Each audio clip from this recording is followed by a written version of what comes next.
জানো বন্ধু, বছরে এই 3টে দিন বাবুর জন্য একটুখানি বেদনাদায়ক। কেন কি বছরে এই 3টে দিনই ওর ভ্যাকসিনের তারিখ থাকে।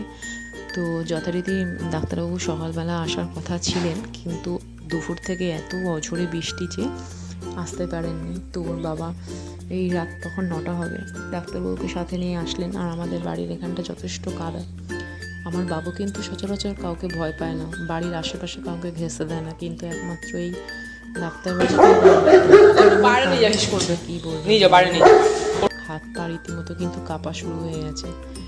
তো ডাক্তারবাবুও খুব সাবধানের সাথে ওকে কিন্তু ভ্যাকসিন দিয়ে দিলেন।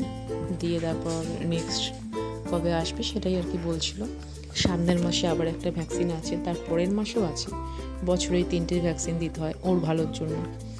তো চলো বন্ধু, আজকের মতন টাটা, আবার নেক্সট ব্লগে দেখা।